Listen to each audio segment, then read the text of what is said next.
Oh. I found this amazing TikTok the other day, Kate. Yes. I'm collecting all my TikToks that make me giggle, even when I'm in a really foul mood. And this one made the cut. And it's very silly, but it's a comedy, like a spoof. No, it's not a spoof. It's like the Titanic movie re-edited with really funny elements.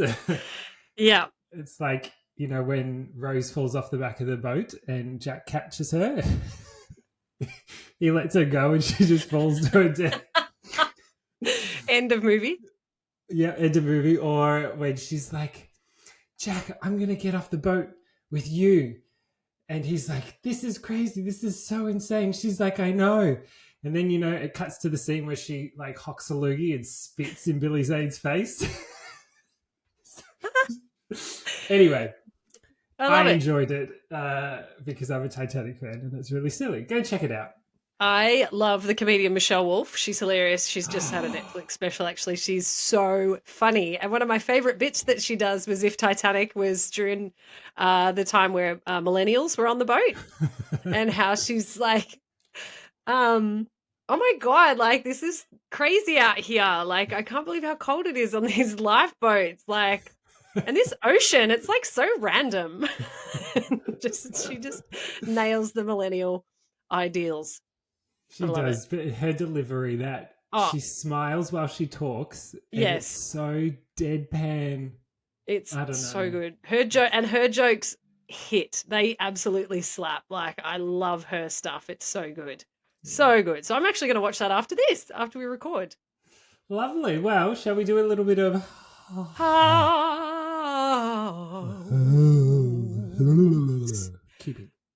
Keeping. Yeah, let's do it. Let's get it over and done with. Rip that Band-Aid. Folks, you know the drill. Do it. Just so I don't have to keep repeating myself. Yeah, do it. Yeah. But if you're new to us, you have no idea what housekeeping is, so let me introduce you. Housekeeping is where Kate and I very kindly remind you to go check out our amazing social channels. TikTok, YouTube, Instagram is our favorites. Yep. And it's easy to find us because it's just shitten.bricks.podcast. Straightforward. So go do that. And while you're doing that, you may as well just go check out our Patreon because each week Kate and I do a bonus episode. So you're missing out on like half the fun and it only costs you $5. Exactly. We've got a good one for our Patreon today. Oh my God. I've turned into such a list maker. Kate's indoctrinated me into the giant lists. And my last one was just list after list after list. But yeah, go check out our Patreon again. It's shitten.bricks.podcast, the Patreon. So do that. Yep. Also, we got an amazing review recently, Kate. I don't know if you saw it, but someone from the States, SNM 2020 or something like that, love the name. Yep. Was like, you two are so fucking funny. Capital FUNNY. Oh, yeah. So if you're listening, thank you so much for your kind review. And this is our year of reviews. So yeah, give us 5 stars because we deserve it. Exactly. Get into it. Also, we are part of the BooPod Network, which is a network of other amazing podcasts from all over the globe. If you follow our socials, you can find all the podcasts. We're not going to spruik a particular one this week, but it is fast approaching spooky season. Ooh. Halloween is what I'm talking about. And each year, BooPod Network, we do a Halloween special. And we're doing another one this year. And I can't tell you what it's about just yet, but it's very fucking exciting. So stay tuned for that. Stay tuned. Tune in. And yeah, last but not least, Kate and I are fast approaching episode 100. I cannot believe it. 100 weeks straight, Kate. Yeah, 100 weeks straight. I've never done anything for 100 weeks straight in my life. Except breathe. Except drink. But Kate and I are smashing it towards episode 100. Then we're going to do like a big top episodes of all time little segment for a few weeks. And then we're coming back with a really secret special thing for you folks. We can't tell you, it's a secret. Yeah. So you'll have to wait for when we can tell you. But we can't. That's right. Not now. Sorry. What I'm really currently enjoying about this podcast recording, Dom, is that your audio is coming through loud and clear and on time, but your video is like you are in a spaceship and it is slow and jittery and moving at a pace that is making me laugh, and it's about 2 minutes behind. Love it. Well, enjoy that, Kate. I am. I'm going to enjoy it. I almost need to record it. I'm going to record some of it before it comes back because it's too funny. Oh, thank goodness my audio is coming through and stuff, and also that it's not my week for recording. So for storytelling. Yeah, exactly. So I don't need to look for your visual cues because you are it's happening at the rate of knots. It's great. I love it. Really I'm so slowly. good. Yeah. All right. But I got some that is the end of housekeeping. Housekeeping. Lovely. Well, if it's the end of housekeeping, that means it's time for me to get into today's episode. What the fuck's it going to be? I can't wait. Today's episode, if you've clicked on it, you would know, is called Doomsday Delights. And welcome to all of you listeners who are now going to hear about some Doomsday deals. 50% off for the apocalypse. We've got specials on the plague, and a nuclear winter is half price, which is the same as 50% off the apocalypse. But whatever, you pick the deal. Doomsday phobias. Now, doomsday phobias, these are a broad category of phobias. I'm doing a bit of a deeper dive into phobias today. I'm not just going to give you the name of one and then leave it at that. We're just going to talk about, because there are a whole bunch of them. Okay. Now, any of these phobias, they can encompass the fear of the end of the world. Makes sense. That's fair. Yeah. Some people fear the plague, others nuclear winter, whilst other people are afraid of Armageddon. Not the film, the event. But I am also afraid of the film. So dumb. So dumb. My favorite fact about the film Armageddon is about how the people that were in the film questioned the film when they said, why don't you train astronauts to drill rather than drillers to be astronauts? And the director was like, shut up, get on set. Get out of here, Ben Affleck. We don't have time to do that, so shut your mouth. Now, doomsday phobias occur in some form in virtually every corner of the world. Like many specific phobias, these phobias can be loosely categorized into several types. Two of the most common are technology phobias and religious phobias. It is unknown how prevalent doomsday phobias are, but an estimated 12.5% of US adults will experience a specific phobia at some point in their lives. Wow. That was from the Harvard Medical School. I'm not surprised at that, to be perfectly honest. Same. No offense, but you live in the States and it's a bit doomsday. Correct.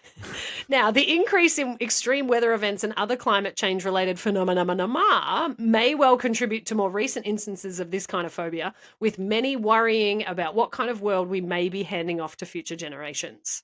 I don't disagree. Mm-hmm. One of the phobes, nuclear anxiety, sometimes called nucleomytophobia, has persisted since the Cold War and the early years of nuclear innovation. It can certainly be stressful knowing that there are stockpiles of weapons around the world that are powerful enough to level a city in one strike. There. Yeah, I mean, I feel like Cold War was really a possibility where I just don't vibe a nuclear war for us. I don't think it's likely. I'm not. Yeah, the vibe's off. Vibes off nuclear war. Like, I'm not into it. It's not part of my journey.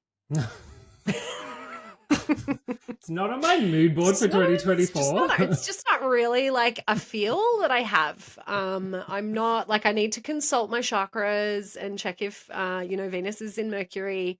But I do love, though, Kate, the fact that Putin and Kim Jong-un met today in North Korea at some secret space base. So quite timely that we're talking about this. They're talking about nuclear anxiety. That's right. More recently, however, the global pandemic or the global panic over I've said pandemic too early. Just ignore that. The global panic over what was termed the millennium bug, or Y2K, was Oh, another example of a potential doomsday phobia based in technology. Do you remember that, Dom? I My was just goodness. about to say that I can't believe that there are people that are listening to this that don't realize that that was a legitimate Yeah. fear. And we, Kate and I, can genuinely remember we were old enough to know what was happening and young enough to be, I was legitimately afraid. Yeah. I know I was at my friend's house, Peter Woods, Oh, Peter Woods. for New Year's Eve 1999, and I had on my amazing red Adidas snap pants, black Of and red course Adidas you snap did. pants, and I thought I was the Unreal. coolest fucker. And I thought, well, if the world's going to end, I'm going to look good. I'm going down looking amazing. Where were you, Now, Kate? 99. Oh, that's a great question. I don't know where I was in 1999. So clearly you don't remember No, then. I think the problem was I wasn't wearing black and red Adidas snap pants, so why would I have any reason to to Can't fish mark that that memory? moment in history. That's right. It wasn't my best time. Okay. I wore a lot of t-shirts and jeans, still do, but I wear them a little bit better these days. I had a growth spurt around that time where I went from being a small-ish child to being as tall as I am now, which is about 5'8", Mm, 5'7", 5'8". So, but the problem is because I was young and had yet to go through puberty, I just was like a beanpole of a human. I yeah. just had the longest arms, skinniest, longest arms and legs. I looked just like a spider person. So no doubt I was wearing some sort of cool novelty t-shirt and some baggy jeans. But that's all I can remember. That's all I That's can okay. remember. That's okay. Okay. It's a real fear, folks. We did think the world Yes. was going to end. Now, people in all walks of life, including some highly respected scientists and engineers, became convinced that the world's computer systems would be permanently halted or destroyed on January 1st, 2000. Mm-hmm. The science behind the dilemma seems sound. The theory was that early computers were programmed to accept only 2 digits rather than 4-digit dates. Meanwhile, 00 is not a recognized entry in binary computer language, leading to system failure in many cases. According to this theory, then, when the year rolled over from 99 to 00, the computers would crash. So it's not completely out of the realm of possibility Yeah, it based wasn't on that like, science. It yeah, wasn't just like, oh God, it sounds bad. yeah, It was based in science. yeah. The prediction wasn't Terminators were going to take over. It was just, Yes. okay, maybe a plane stops working. Worst case scenario, Yeah, plane just shits itself and falls out of the sky. I think that was correct. the image in my head. It's like, oh, Dom, don't get on a plane because it Yep. may fall out of the sky. Yeah, that's right. I It bet there was didn't. some thrill seekers with like, we're doing it. We're catching a Yeah. flight that's going to cross time zones between 99 and 2000. We're doing it. Let's buckle in. Let's go for it. Yeah, let's ride. Now, of course, the Millennium Bug did not come to fruition. Most high-powered computer systems already accepted 4-digit dates, and those that did not were mostly reprogrammed well in advance, preventing any kind of large-scale crash. So, what was the Y2K scare really? Was it a collective outpouring of primitive doomsday phobia or a simple case of mass hysteria? So, mass hysteria comes into this pod just a touch. Here we go. Um, Here we go. here we go. The latest example of a widespread technology phobia surrounds the atom smasher, which was turned on in September of 2008. Prior to a successful launch, many predicted that device would create black holes and strangelets, simultaneously choking and collapsing the entire planet. To date, would you believe, no such catastrophe has happened. To date. So that's a bonus. That's good. Perhaps doomsday phobias are related to the fear of the unknown. Now, a lot of phobias, a lot of anxiety is around that. So that's, that makes sense to me. Yeah. Fueled by science fiction films, it's easy for our imaginations to go into overdrive. Religion is a highly personalized system of beliefs, largely based on faith. Holy books, such as the Bible, contain a great deal of mystical writing and parables, the meanings of which have been debated by scholars throughout the ages. In the modern world, most people have chosen to balance religion with science, seeking interpretations of sections, such as revelations, that make sense against a larger frame of reference. However, Many people believe that these sections are meant to be taken literally. If this is the case, then the end of times will be extremely scary. It is easy to see how belief in the literal interpretation of religious writings could develop into a phobia. Someone who is from a religious background but has begun to question its teaching could easily develop a phobia of finding out the truth through death. Since doomsday phobias are relatively common, they are often exploited in popular culture. The best known example is the 1938 radio broadcast War of the Worlds. I have studied this many times. Mm-hmm. I talk about this in terms of media, in terms of context, in terms of mass hysteria, in terms of what that brought to the media zeitgeist, I suppose. If you're not familiar with the War of the Worlds, it was a live broadcast on radio.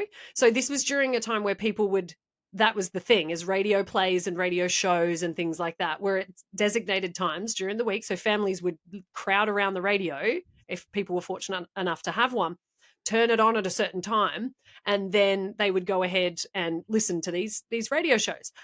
The problem was that Orson Welles, who was doing the War of the Worlds, the program, on CBS, which was another station, their program ran over a little bit.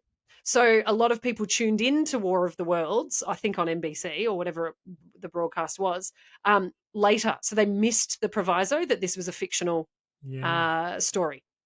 So they missed that bit, came in to a really comprehensively creative and well put together tale of the world being invaded by aliens. So it was It's pretty brilliant. impressive. It's brilliant. It's It is fantastic. brilliant. And I would say it's probably number one in all of human history media Yeah. and performance or anything of that nature, multimedia art. I still dream of living in that moment. I would have been there. You and Kate and I would have been there, part of the Yeah. crew doing this show, Without a because doubt. it's fucking brilliant. Yeah. And I And you wish can we listen lived to the in. whole thing. You Yeah, can listen to the whole thing online. I know.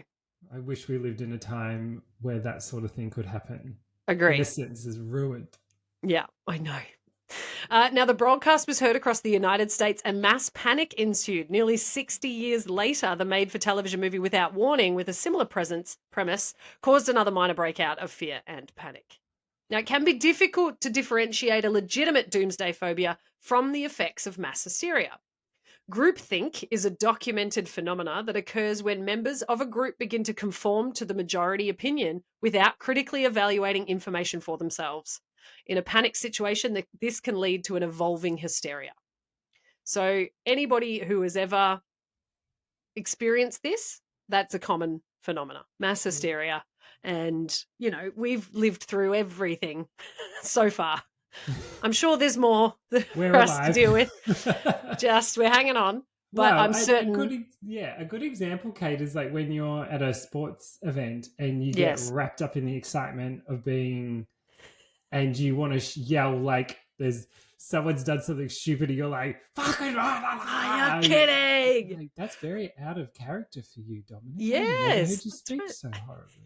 Like, well, Just the vision of you standing up and then saying, "We're doing it!"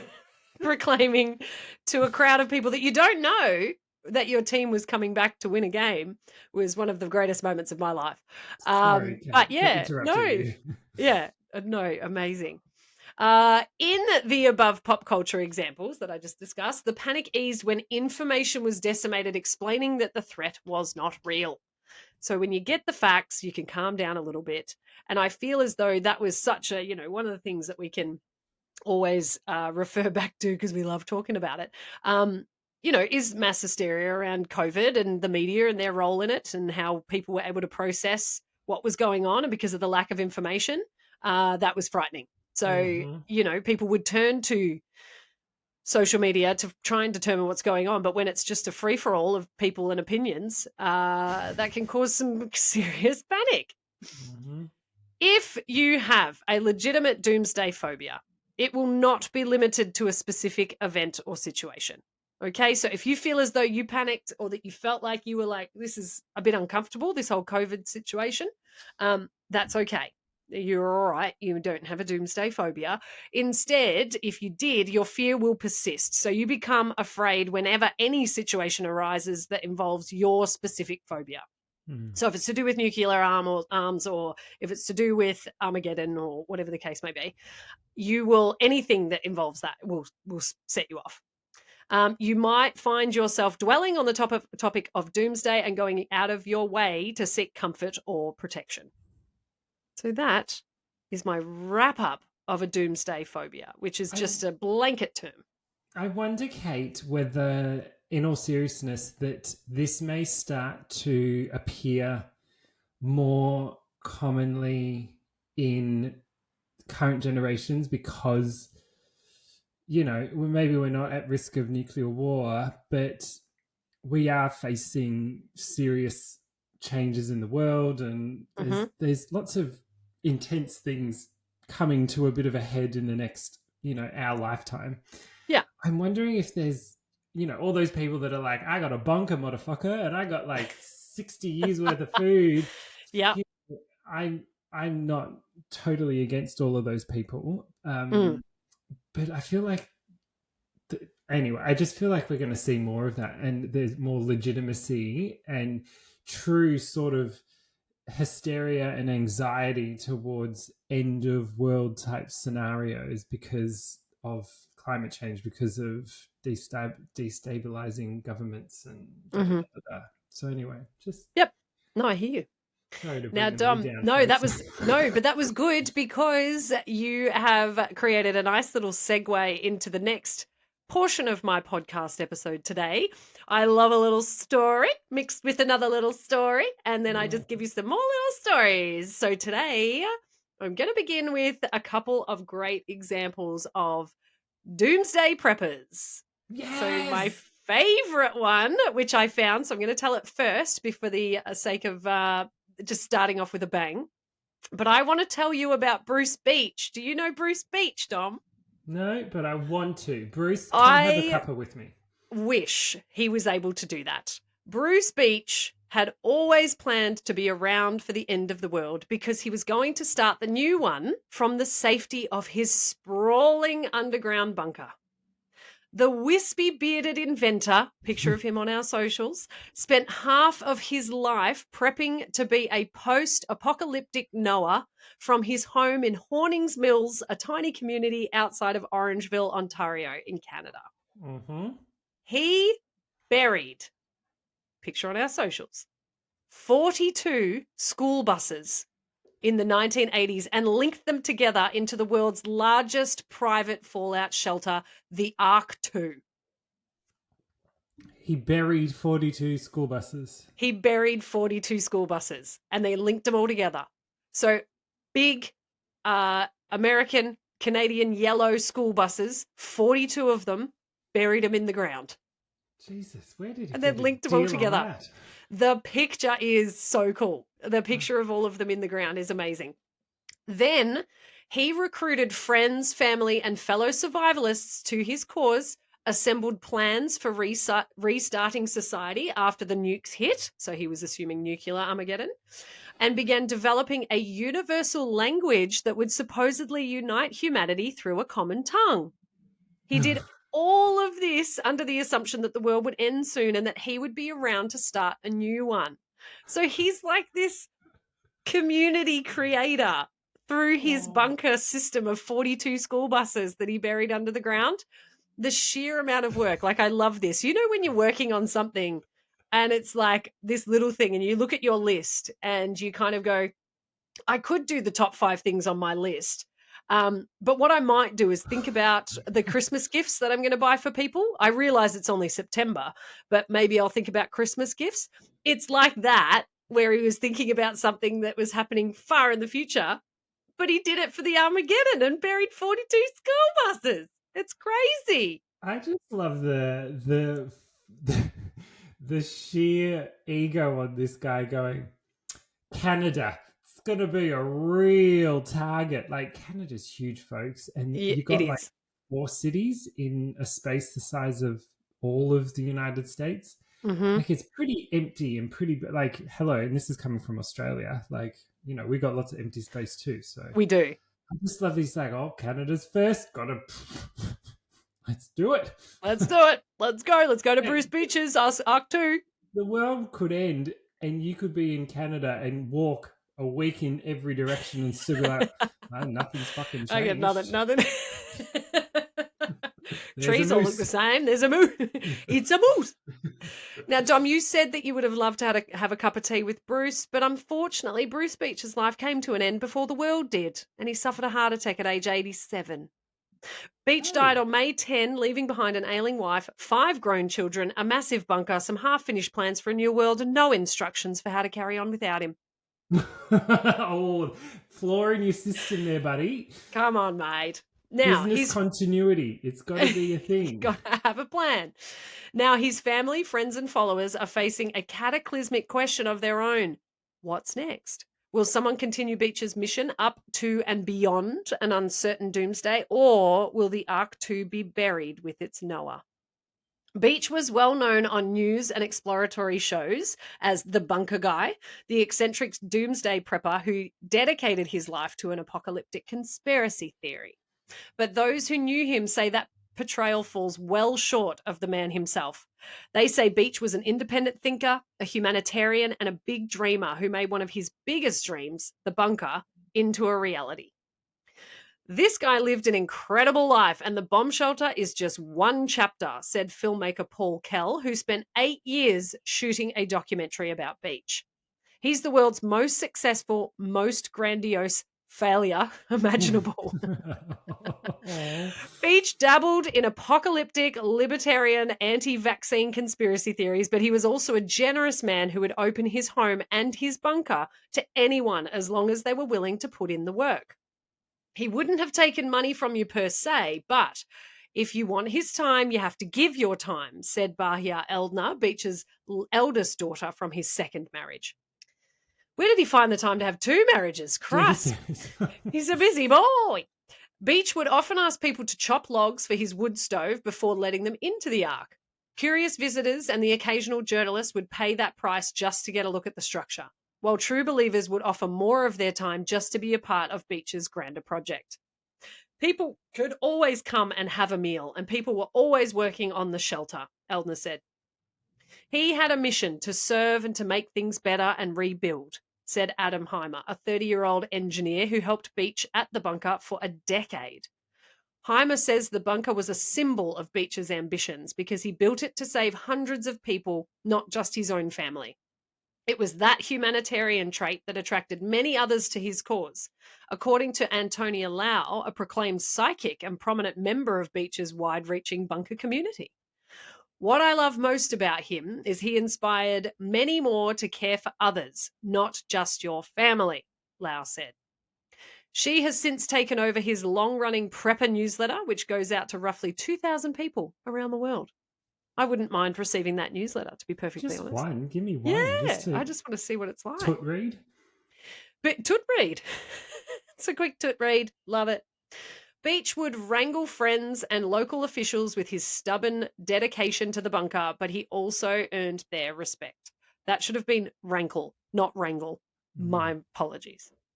He was a pretty forward thinker, a great negotiator, a great barterer, said Melanchthon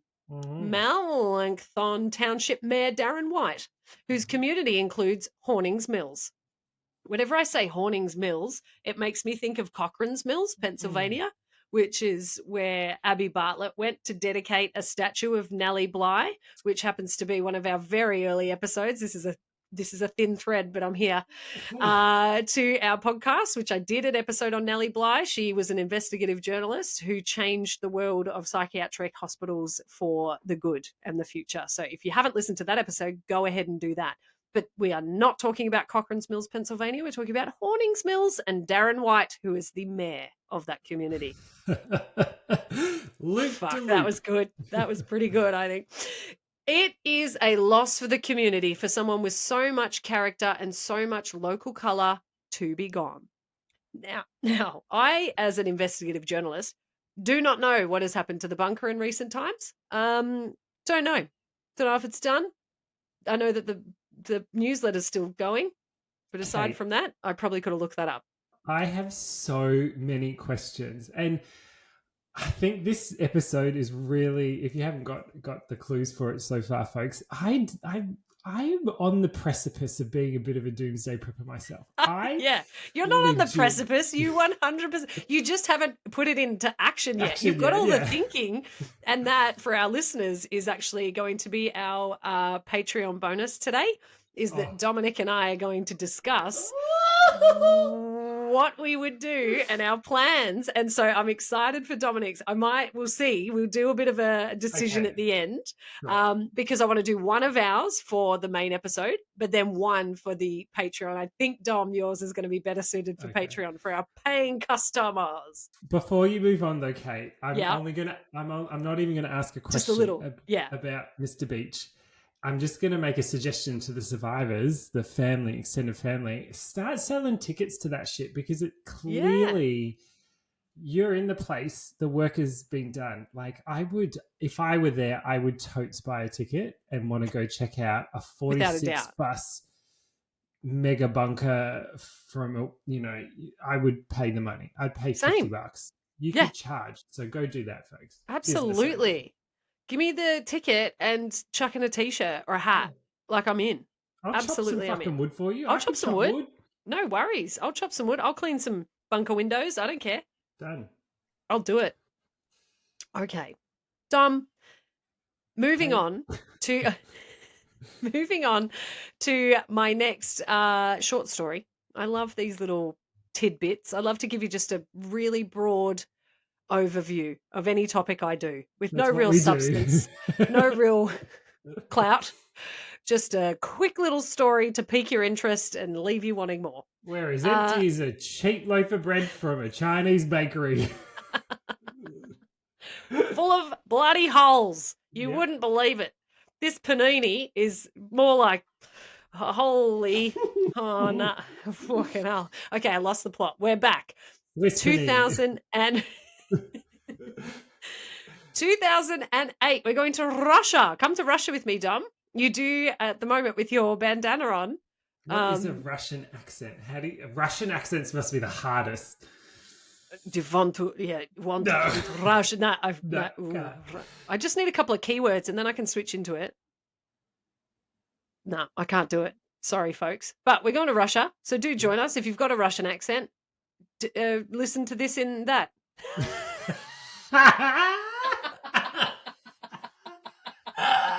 Imagine this in a Russian So easy. accent. So easy. Okay, in 2008, there was the Penza bunker cult. So it's a combo of a cult and doomsday preppers. I love it. What a combo. They, the Penza bunker cult, spent almost 6 months living in a primitive underground cave waiting for the world to end. Attempts to persuade this group of people to come out, you had to shout down a chimney to be like, hey, guys, could you, I mean, it's been 6 months. Are you all right? Like, can we do anything? I'm not sure why I all of a sudden moved to like northern London there. You all right? You all right? You want to come out of the bunker now? You're right. It must be a bit smelly in there. Now, so this was in April of 2008. So when this article was released, they had said that 14 members of a Russian doomsday cult emerged from their remote underground hiding place after 6 months. They had apparently concluded that the recent collapse of part of their roof meant that God now wanted them to return to the surface. So this was the premise of their cult, was a religious fascination, and what they believed was going to happen. Another 14 cult members were still inside the bunker in the Penza region, 2 of them children. Now, 7 women left a week later. However, local officials were confident that the last members would leave in time for Orthodox Easter, which was April 27th, 2008. All are in good health, considering they have spent half a year underground, said Oleg Melnichenko, deputy governor of the region, where members of the cult have been holed up in a hillside since October. They have refused medical attention and are now in a house praying, where they say they will stay until Orthodox Easter. The group that emerged included two girls aged 8 and 12, as well as its most difficult member, Vitaly Nedogong. Melnichenko said the remaining members had all refused offers to leave. Now, the peaceful exit of these 28 members, or 20-ish members, it was a rare triumph for Russia's authorities, who refrained from storming the cave. So they could have. So really, in the sense of it being a doomsday cave, is it any good? They could have just popped a smoke bomb down the chimney if they're chatting down there. Yeah, true. Boom. We're coming out. The group had threatened to blow themselves up with gas canisters if the police tried to remove them by force. But that didn't happen. And then they came out of there. But they were of the understanding that there was going to be a religious Armageddon. So they holed up for 6 months. And then they came out. And they were like, oh, okay. Do you know what? One of the things that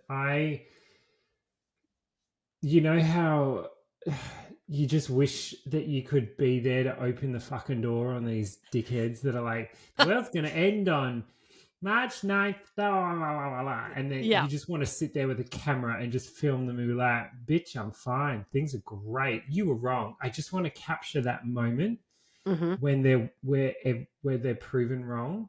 But the thing, okay, you cannot argue with insanity. No, you can't argue with an idiot.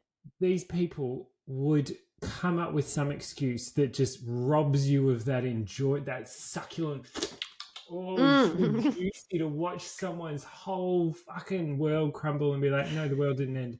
They'd come up with some excuse. Yeah. Oh, well. You cannot argue with an idiot. It's full stop. All right, so that's our little Penza Bunker cult. Little Penza Bunker cult clowns.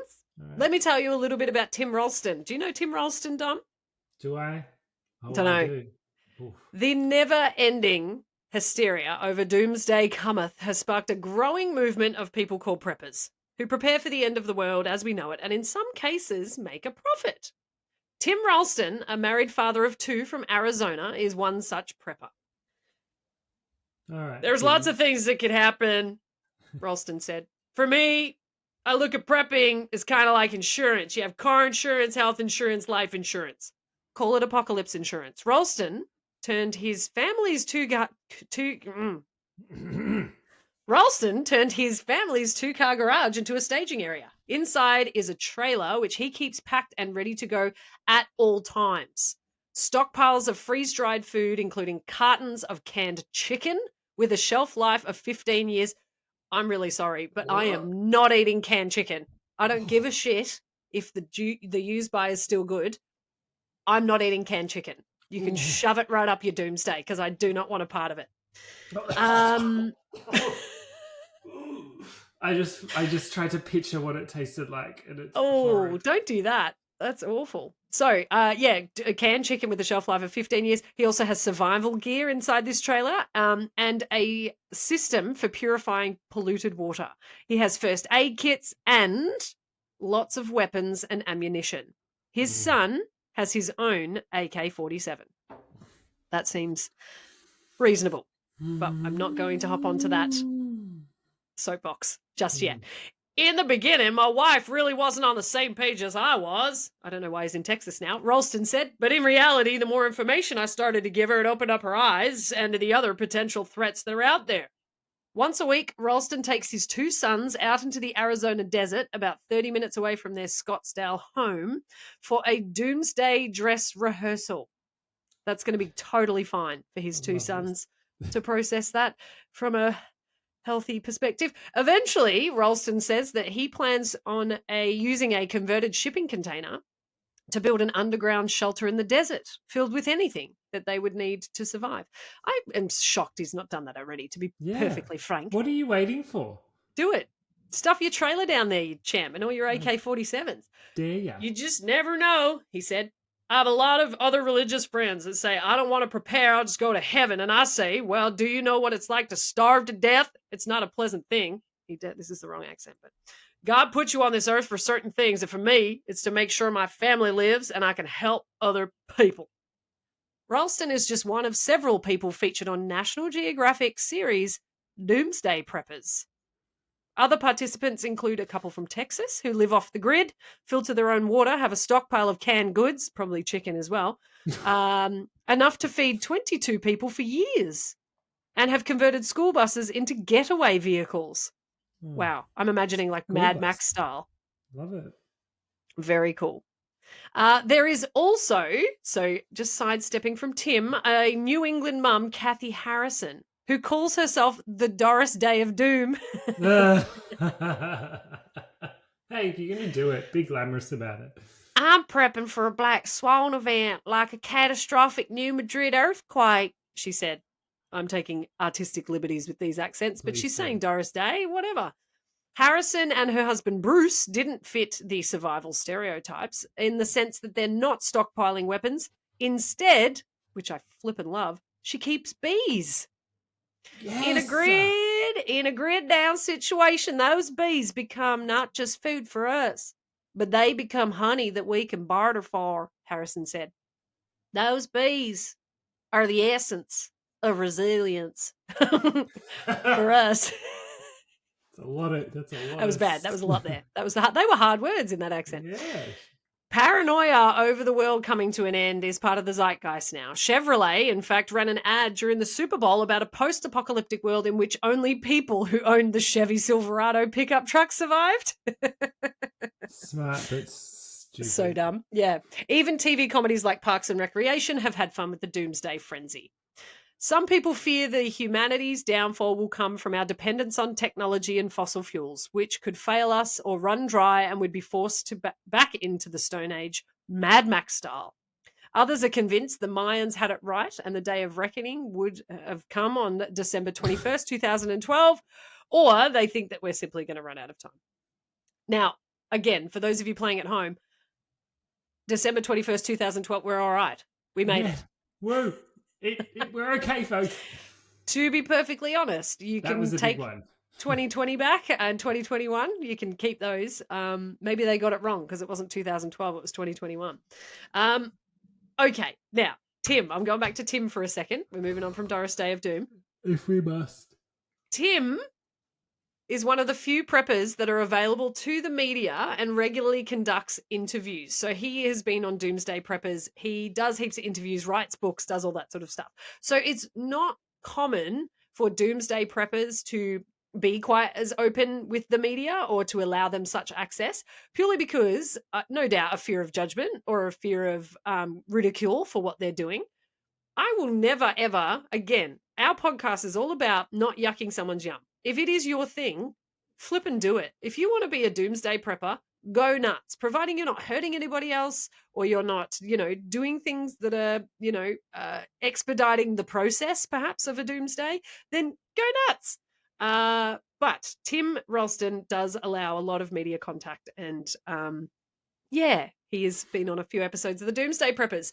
Here's the little tidbit. Now, Ralston prides himself on being ready and prepared for any event. However, during an episode of Doomsday Preppers, he was not ready for the event that happened to him. Ralston was practicing shooting when his gun discharged unexpectedly, blasting his left thumb almost completely off. Fortunately, and I love He the tone does. of this article that I took it from. Fortunately, he was able to get medical care quickly. His thumb is shortened because the middle part was completely shot off, but he has recovered besides having a short thumb. I guess it's a good thing that he wasn't in one of his bunkers at the time. Wink. Isn't it great to have doctors and all the great luxuries of And Kate, you're expedited medical procedures. All right. I'm changing tacks a little. I'm going to okay. finish our main episode on a little bit of a different tone of our ideas. So I did have information that was quite, I mean, it was heavy. It was from an article by the New Yorker, Mm. an extensive article. It is many, many pages long. I have I to read read the it. whole thing and it's fascinating. And I did take some excerpts from it, but looking at the time at the moment, I'm going to skip over that. But it is about modern day doomsday preppers. However, the focus is on the super rich. So, what they do, and a lot of the people Oh, that are in that space are people who are big wigs of major tech corporations. yeah. Essentially, to summarize, it is a real deal for them, particularly a technological Armageddon. So if your main business is technology and that were to fail, they catch up with each other. They talk about it. They talk about what they can do. They talk about like where they are putting money and like what they're doing on the basis of something like this happening. They most have purchased different either properties or private islands or private locations on in different countries in order to move there or live there or whatever the case may be if technology shit itself in a really profound way. Fascinating article. And these are all Mm. real life examples of what they're doing and what they talk about, how they plan. Yeah, because they Um, got the money, which is correct. They fascinating. do. Yeah. Exactly. So it's just a different kind of, it's not, stockpiling cans of chicken. It's, purchasing islands so that if they needed an escape from whatever it might be, they have one. Fascinating. But I'm skipping over that because, again, I'm not going to give you any profound information that you can take away from this podcast, just some little tidbits. Let me go Please ahead get and tell that you. link though. We're going to share that. I would be fascinated to know. Absolutely. So thanks for sharing it I in will, theory. no problems. I will. I'll find the whole link. Again, yeah, it's a very long article, but well worth the read. I really enjoyed it. What I want to talk to you about are some of, staying on the theme of the super rich, some of the bunkers that are available to you um, if you have squillions of cash bucks. Can I tell you about some of them? Please, I want to know the deluxe of deluxe. I will give you plenty of images. They don't look like bunkers at all. They are just multi-million dollar properties. Let me explain a little bit about some of them. The Oppidum or the Oppidum. Oppidum? I'll call it Oppidum. Now, it's located in Czech Republic in Europe and it's surrounded by mountains. Now, this is a luxurious doomsday bunker that sprawls over 323,000 square feet of area and it has all leisure and work facilities. It offers one 6,750 square foot apartment and six 1,724 square foot apartments on a scale of that's bigger than my house Mm. to holy shit. That's like the holy shit scale of sizes for apartments. It also has, just because you don't want to get bored, a golf course, a helipad, an underground 5-star class bunker with restrooms. And in those restrooms, they have a whirlpool bath, double sinks, rainfall showers, a spa, swimming pool, a garden, which is simulated with natural light, a cinema, a library, billiards room, conference and communication rooms, a gym, a bar, and an extravagant wine cellar. It also Yes. has a hospital, a dental surgery facility, and then other facilities like water, air, electricity, and food. The bunker in Czech Republic, the Oppidum, is said to support its users independently for 10 years and protect them from nuclear attacks. All right. Well, So put that on the list of places to go, folks. if you want to be in the apocalyptic doomsday in style, then that's one for you Who the to fuck owns that one? try. I don't know. I think it's just a I don't know who owns it. Could be a company. Yeah.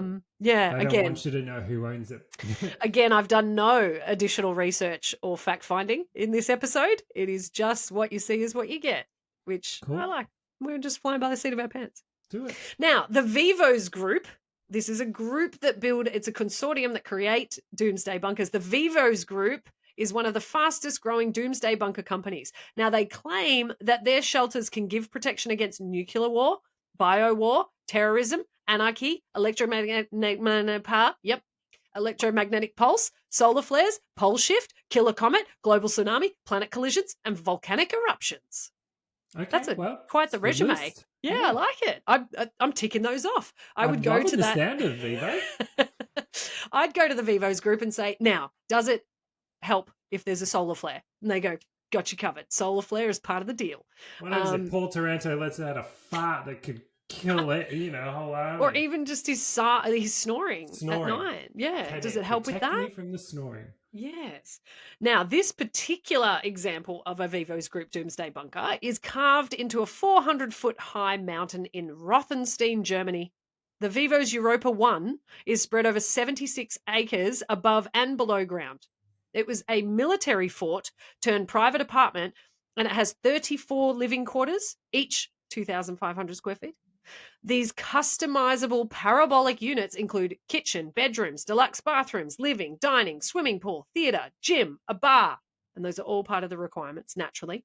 Mhm. They have impregnable, you cannot get them pregnant, steel doors, and the thick concrete shells offer great protection. The train depot, helicopters, and cars owned by the Vivos Group help in easy access at times of emergency. These units reflect the ambience of a mansion built underground. Of course they do. God. Vivo, Classic. I'm up for getting one of them for Christmas. Mm, Yeah, no, that's. same. And I'm curious, imagine if you had a Vivo in Germany and then a Vivo in Australia and a I Vivo know. in, I don't know, Brazil, and be like, let's get on the Vivo line. And Yep, say hi to everyone. I like that idea. I Networking. hear you. Yeah. Now, I don't want to just spotlight Europe. We're going to the States. We're going to one of the places that cost me way too much money, Las Okay. Vegas. Viva Las Vegas, baby. There is a bunker. It is not one of the Vivos Group's bunkers, but there is a bunker that is available for you in Las Vegas. This one, it's great because it's almost like classic Vegas. I will put a picture up of the outdoor area. Um, and it looks like a 1970s backyard. Like, I love it. I'm here. I'm Oh. 100% here for it. Now, unlike the usual Doomsday bunkers, the entry points of this bunker are designed like rocks that camouflage within the surrounding. The massive 14,620 square foot bunker is 26 feet below the ground and is shielded by a house, which is above ground. Now, it was built during the Cold War period. The interior designs and the kitchen equipment reflect that period. The yard also has concrete columns that are turned into artificial trees to enhance the quality of the space. You need to see these. They look shit. They're the worst.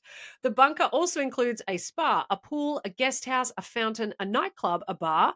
Bars, very important in a doomsday bunker, is what I'm understanding. Ugh. A barbecue. Can you explain how I'm barbecuing in a bunker? Folks, if you have got live flame and need exhaust that goes up to the air, up to the fucking atmosphere, it's not going to do you very good. Just, Just saying. Just throwing it out there. just defeating the purpose. 100%. Now, the barbecue, also, the barbecue doesn't. The house has a barbecue, but the barbecue doesn't have 5 bedrooms. The house has 5 bedrooms and 6 luxurious bathrooms. The lighting in the yard, which we will demonstrate in the picture on our socials, it simulates daytime and nighttime. So it makes it look like day and night, which I kind of like because I'd need that. Like your Yeah. circadian rhythm would need that. You know how much of a Suki Lala I am about the sun and the cold and things like Yes, that. I do. So you two would need that for Put sure. me out of my misery. Yeah, without a doubt. Now I'm going to finish on the fact that human focus has been there for a lot of these bunkers, just about human surviving, right? Yeah. Now, whilst humans are trying to protect themselves from the upcoming apocalypse, there's another situation and a bunker that has been created for different species. To save agriculture, Norway, with the help of many other countries, has built the global seed vault in Svalbard to prevent the extinction of plant species in the event of an apocalypse. The luxurious Seeds Doomsday bunker can house up to 4.5 million seed varieties in 3 cold storage units.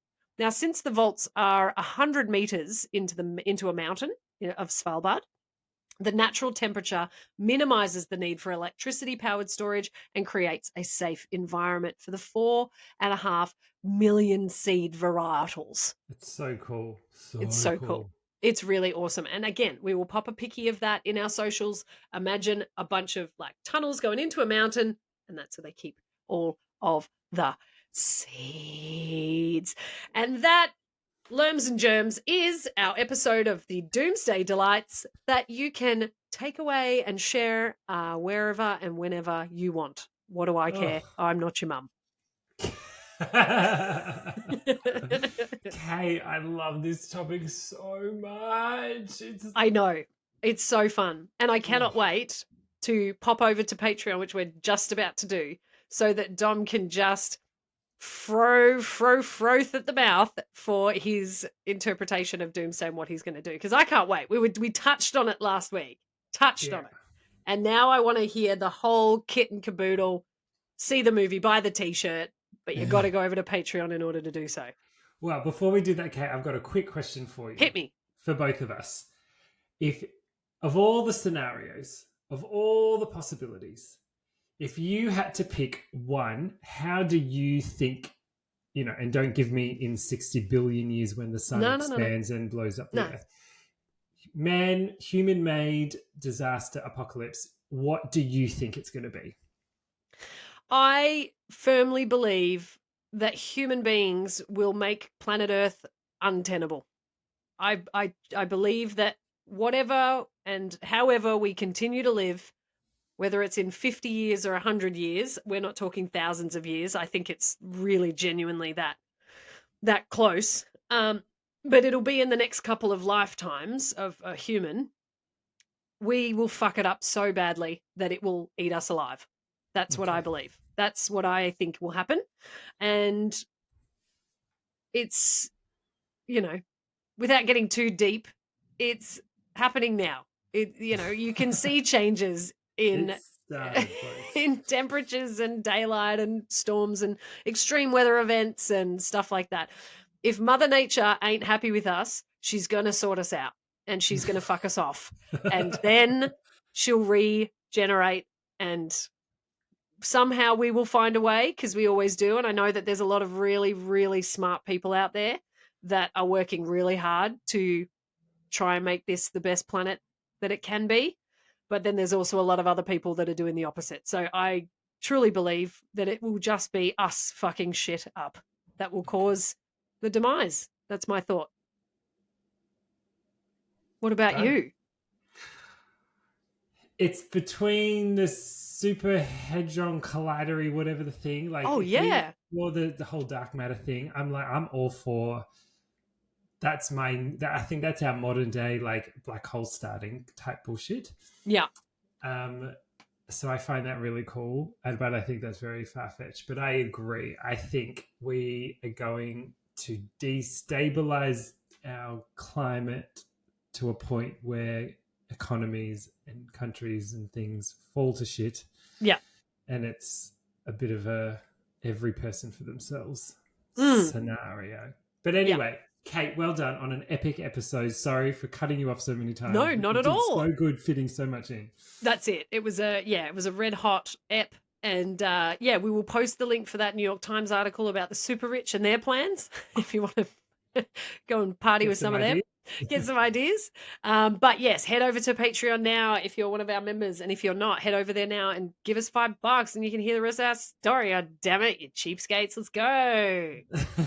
We'll see you next week for my Bye. Love you. last episode. Bye-bye.